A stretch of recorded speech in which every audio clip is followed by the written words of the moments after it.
আমার দেহ আমার, ফলে আমি যেমন করেছি তোমাকে ব্যবহার দেবো না। আপনি তো সমাজের ভিতরে, আপনি সমাজের বাইরে না। ব্যক্তিতান্ত্রিক সমাজে নিজস্ব একটা গতি আছে। পাশ্চাত্য যদি আপনি তাকান, এটা ব্যক্তিতান্ত্রিক ইগোইস্টিক সমাজ। ব্যক্তি এখানে প্রধান, এবং ব্যক্তিকে কল্পনা করা হয়। যখন আমি ব্যক্তি বলছি, তারা কিন্তু এটাকে কল্পনা করে একটা নারী শরীর নিয়েও সমাজের মধ্যে থেকেও সমাজ থেকে বিচ্ছিন্ন। ফলে আমার শরীর আমি ব্যবহার করতে পারি যেমন ইচ্ছা আমার, এটা বলতে পারে। কেন? যেহেতু ব্যক্তিতন্ত্রটা এমন একটা জায়গায় পৌঁছেছে যেখানে এই দাবিটা সে করে। এটার সঙ্গে নারীবাদীরা বলবে এটার সঙ্গে নারীবাদীর কোনো সম্পর্ক নেই। এটা একান্ত একটা উগ্র বর্জা ব্যক্তিতান্ত্রিক দর্শন।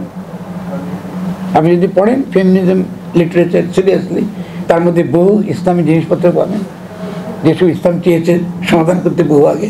দেখবেন যে সেখানে কি এটা একটা উগ্র ব্যক্তিতান্ত্রিক একটা প্রস্তাবনা। আমার দেহ আমার, ফলে আমি যেমন করেছি তোমাকে ব্যবহার দেবো না।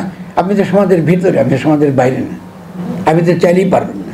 পৃথিবীতে কোনো ধর্ম নাই যে আপনার শরীর আপনি ইচ্ছা করলে ব্যবহার করতে পারবেন না। তার সহজ উদাহরণ যেমন আত্মহত্যা, প্রত্যেকটা ধর্মে নিষিদ্ধ না।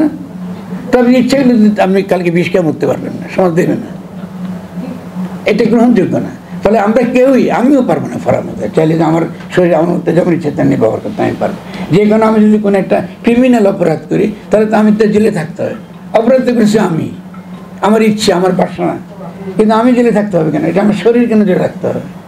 তাহলে বডি এবং এই যে সোলের যে সেপারেশন, এটা আধুনিক কালের সেপারেশন, মডার্ন টাইমে। এই সেপারেশনটা আমরা ধরতে পারি না বলে আমরা যেটা করি, যখন কর্তার কথা বলি, শরীর ইচ্ছার কথা বলি, তখন নিজের শরীরকেও সেই ইচ্ছার সঙ্গে যুক্ত করে ফেলি।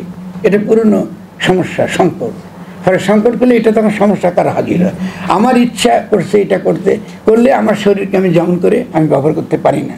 সমাজে এটা সম্ভব নয়। যেহেতু এটা সম্ভব নয় বলেই আমরা সামাজিকতার দাবি তুলি, সমাজে আইনের কথা বলি, বিধিবিধানের কথা বলি, নীতি নৈতিক কথা বলি, সৌন্দর্যের কথা বলি। পোশাকের প্রশ্নটা সৌন্দর্যের প্রশ্ন, বিউটির কোশ্চেন আছে।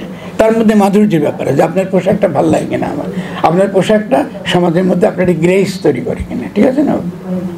তখন এগুলো অত্যন্ত গুরুত্বপূর্ণ। তো আমরা তো দেশের সময় আমি তো খুব ডিটেল যেতে পারবো না, কিন্তু আমি মনে করি এই ব্যাপারটা, আমি মনে করি যে দুই পক্ষের যারা আজকে এই কমিশনের পক্ষের যারা এবং কমিশনের বাইরে, প্রত্যেককেই দেখছি আমি আলোচনার মধ্যে এই যে প্রজাতি উৎপাদনের যে একটা কর্তব্য থাকে সমাজে, এবং এটাকে আমরা কোন নিয়মের অধীনে করব, এটাকে আমরা এই ধর্মীয় আইনের অধীনে রাখবো নাকি আমরা একটা সিভিল আইনের অধীনে রাখবো, এটা আসলে কিন্তু একটা জেনুইন তর্ক। এটাকে আমরা উপেক্ষা করার কোনো সুযোগ নাই। আর দ্বিতীয়ত হচ্ছে যে এই যে উগ্র ব্যক্তিবাদ, ব্যক্তিতন্ত্র সমাজে, এটা শুধু মেয়েদের মধ্যে আছে এটা ঠিক না, ছেলেদের মধ্যেও আছে, যে তারা সমাজ থেকে বিচ্ছিন্ন। ফলে সমাজের যা কিছু ইচ্ছে তারা সমাজ কাজ করতে পারে। মানে যে কোনো আমরা যে নাস্তিক হয়, নাস্তিক হওয়াটা কিন্তু হতেই পারে না, অসুবিধা কী আছে? কিন্তু আমি যখন সমাজের মধ্যে কাজটা করেন, আপনি সমাজের সেন্সিবিলিটি, তার যে সংবেদনা, এটাকে যখন আপনি রেসপেক্ট করেন না, বুঝে গেলে যে আপনি ব্যক্তিতন্ত্রকে এমন জায়গায় নিয়ে গেছেন যে আপনি নাস্তিক হওয়াটা খুব আনন্দের বিষয় মনে করেন। পাশ্চাত্যে কিন্তু নাস্তিকতা এসেছে মানবতার অংশ হিসেবে। খ্রিশ্চানিটি মানুষকে যে সম্মানটুকু দেয় নেই, ইসলামে মানুষকে খলিফা আকারে স্বীকৃতি দেওয়া হয়েছে। খ্রিশ্চানিটি মানুষ মাত্র কিন্তু পাপী। আমি জানি না আপনারা জানেন কিনা, কম্পিউটার থিওলজি কাজে লাগছে কিনা আপনাদের বলতে পারবো না। খ্রিশ্চানিটির বিরুদ্ধে আমার কিছু বলার নাই। আমি বলছি যে এগুলো হচ্ছে চিন্তার ধরন। খ্রিশ্চানিটিতে মানুষ মাত্রই আদি পাপী। যেহেতু সে আদি পাপী, অতএব তার কিন্তু মর্যাদার প্রশ্নটা ইসলাম থেকে আলাদা। ইসলামে মানুষ কিন্তু স্বাধীন, মুক্ত, সে খুব পাপী না। সে যদি পাপী না, তাহলে পাপ থেকে মুক্তিরও তার কিন্তু আলাদা করে প্রকল্প তার নেই, দরকার পড়ে না। শুধু মুক্তি। আবার কি, এবার ও তো পাপ করে নেই, আর মুক্তি হবে কেমন? ও তো আল্লাহর প্রতিনিধি, তার একটা মাত্র কাজ হয়েছে আল্লাহর গুণাবলী অর্জন করে।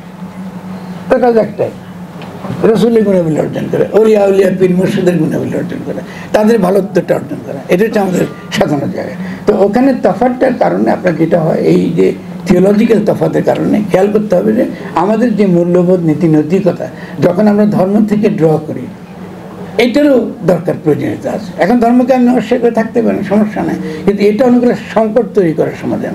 আমি ব্যক্তি আকারে বা যদি আমি পাশ্চাত্যে থাকতে চাই, আমেরিকা থাকতে চাই, ভালো, কিন্তু আমি যদি মনে করি বাংলাদেশের সমাজের মধ্যে আমি থাকবো এবং একটা সুন্দর একটা ব্যবস্থা গড়ে তুলবো, তখন আমাকে আমার ধর্ম, আমার ঐতিহ্য, আমার সংস্কৃতি, আমার ভাষা, এই সমস্ত কিছু থেকে আমাকে ড্র করতে, এই সমস্ত কিছু থেকে আমাকে রসটা জোগাড় করতে হবে এবং জনগণ যেন সহজে বুঝে সেভাবে জিনিসটাকে আমাদের হাজির করতে হবে।